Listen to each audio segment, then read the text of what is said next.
भी थी। पीएम मोदी ने कल दिया अपने इंटरव्यू में क्या कहा, कर्ज माफी को लेकर इस पर कांग्रेस ने कैसे पलटवार किया, सुनिए। भारत किसान के लिए मोदी जी ने इतना नहीं किया जितना कि वो कहते हैं, और राहुल गांधी ने जो लोन माफ किया है उसको आपने लॉलीपॉप कहा।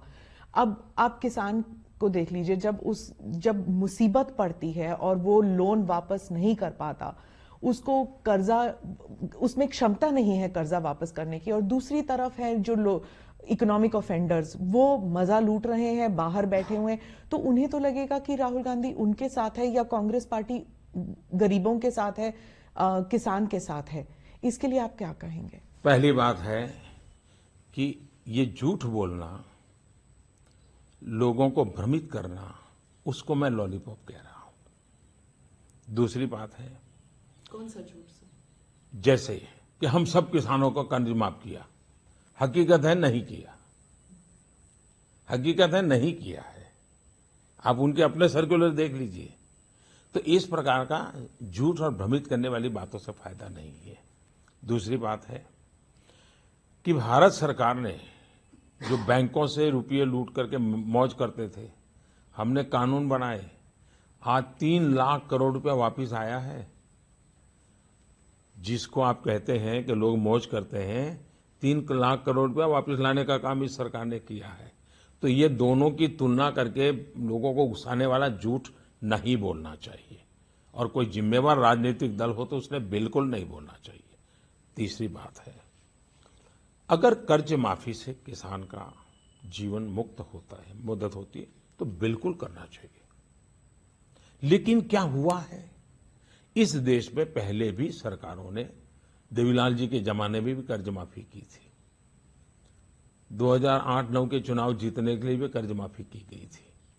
बार बार कर्ज माफी करने के बाद भी ऐसी क्या कमी है व्यवस्था में कि किसान कर्जदार बन जाता है और सरकार को चुनाव और कर्ज माफी का सरकार चलाना चलता है। तो उपाय ये है कि किसान को मजबूत बनाना, एम्पावर करना, बीज से लेकर बाजार तक सारी व्यवस्थाओं को सुविधा देना। अब मुझे बताइए, बीज किसान को अच्छा मिलना चाहिए नहीं मिलना चाहिए? हमारी सरकार ने कदम उठाए हैं। किसान को पानी मिलना चाहिए नहीं मिलना चाहिए? आज करीब 100 योजनाएं सालों से लटकी पड़ी थी। सिंचाई योजनाओं को हमने प्राथमिकता, लाखों करोड़ों रुपया लगाया है, और उसको हमने किसान को पानी पहुंचाने का काम किया। चुनाव जीतने के लिए सिंचाई की क्या जरूरत थी? वो लाखों करोड़ रुपए में ऐसे ही कह देता माफ कर। वो तो आपने बहुत सारे स्कीम्स किए हैं, जिसे जो आप अपने कैंपेन स्पीचेस में कहते हैं, या आपके वैसे भी स्पीच, सॉइल कार्ड, यूरिया, ये सब आप स्पीचेस में कहते हैं, लेकिन जब एक्चुअली फार्मर को कर्ज के तले दबा रहता है, यही मैं कहता हूं, यही तो मैं कह रहा हूं, जरा उस तक पहुंचने के लिए पूरा कीजिए ना आप। यानी हम जो कर रहे हैं वो तो यूं ऐसे थोड़ा चलता है जी।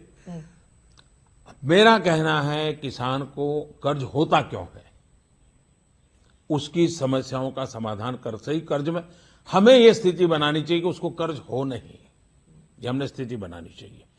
हम सॉइल हेल्थ कार्ड दिया, किसान की लागत कम हुई, जो फालतू दवाई डालता था, फालतू फर्टिलाइजर डालता था, उसको लगा भी जरूर, जो उसकी फसल के लिए जमीन ठीक नहीं थी लेकिन पड़ोसी करता है वो करता है, सॉइल हेल्थ के कारण उसको समझ आने लगी है। 2 क्रॉप के बीच में एक और क्रॉप लिया जा सकता है, उसको समझ आने लगी है। पल्सिस में कभी जाता नहीं था, जो कम लागत वाली है, आज पल्सिस में वो जा रहा है। तो उसी का परिणाम है कि फसल ज्यादा पैदा हुई है। लेकिन उत्पादन के बाद वैल्यू एडिशन, हमने बहुत बड़ा अभियान चलाया है किसान योजना के द्वारा, और उसमें हम फूड प्रोसेसिंग, वैल्यू एडिशन, उस पर काम कर रहे हैं। हमारे यहाँ कोल्ड स्टोरेज की चेन बनाने की दिशा में हम बहुत तेजी से काम कर रहे हैं। वेयर हाउसिंग को बनाने के लिए हम बहुत तेजी से काम कर रहे हैं। ट्रांसपोर्टेशन, हमारे देश में ऐसी गलती होती थी कि जहां चावल पैदा होता है वहां का चावल वहां पहुंचाने के बजाय वो कहीं और ले जाते थे। जहां चावल दूसरी जगह पर कम पैदा होता है वहां से उठा करके यहाँ ले आते थे, रेलवे का खर्चा करके लगाते थे। हमने जोनिंग करने का प्रयास किया कि पहले जहां उत्पादन होता है और वहां जो जरूरियात है वो वहीं पहले पूरा करो, ताकि ये वायर एंड टेयर बढ़ता न चला जाए। तो ऐसी छोटी छोटी छोटी छोटी चीजें इतनी की हैं कि जिसका परिणाम है अब किसान को हमने अन्नदाता से ज्यादा जुड़ करके अब ऊर्जादाता भी बनाना चाहते हैं। हम चाहते हैं वो अपने खेत में फसल के सिवाय के समय पर सोलार पैनल से बिजली पैदा करें, बिजली दें। हम सोलार पंप दे रहे हैं ताकि बिजली का बिल ना आए, वो सोलार पंप से अपनी खेती करें। उसकी